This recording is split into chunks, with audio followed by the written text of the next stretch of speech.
గ్రామంలో ఉన్నటువంటి పాడుబడ్డ బావుల వద్ద ప్రజలు అప్రమత్తంగా ఉండాలని చినశంకరంపేట ఎస్ఐ శివానందం తెలిపారు.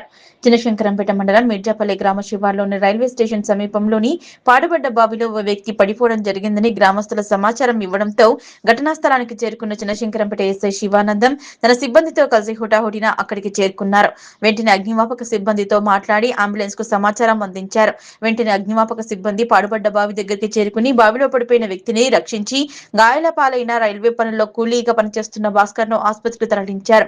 ఈ సందర్భంగా ఎస్ఐ శివానందం మాట్లాడుతూ గ్రామాల్లో ఉన్న పాడుబడ్డ బావుల వద్దకు వెళ్లకుండా ఉండాలని ప్రజలు అప్రమత్తంగా ఉండాలన్నారు. మీర్జాపల్లి శివారులో ఓ వ్యక్తి బావిలో పడిపోయాడని గ్రామస్తుల సమాచారం మేరకు బావి వద్దకు చేరుకుని బావిలో పడ్డ భాస్కర్ ను రక్షించి గాయాల పాలైన అతన్ని 108 అంబులెన్స్ లో ఆసుపత్రికి తరలించినట్లు తెలిపారు. మండల ప్రజలందరికీ నమస్కారము. నేను శంకరంపేట ఆర్ఎస్ఐని. నిన్న రాత్రి దాదాపు 9:30 సమయంలో మిర్జాపల్లి సర్పంచ్ గారైన యాదగిరి గారు నాకు ఫోన్ చేసి మిర్జాపల్లి రైల్వే స్టేషన్ పక్కన ఉన్న పాడుబడ్డ బావిలో ఒక వ్యక్తి కలుస్తున్నారు అని చెప్పి సమాచారం నాకు అందించడం జరిగింది. నేను వెంటనే మన రామాయంపేట ఫైర్ ఇంజన్ సర్వీస్ గారికి మరియు అంబులెన్స్ గారికి పిలిపించుకొని ఆ ప్రాంతానికి వెళ్ళి మన ఫైర్ డిపార్ట్మెంట్ సహాయంతో అతన్ని తీయించి మన అంబులెన్స్ 108లో మన ఆసుపత్రికి పంపించడం జరిగింది. ప్రస్తుతం అతను క్షేమమన్నాడు.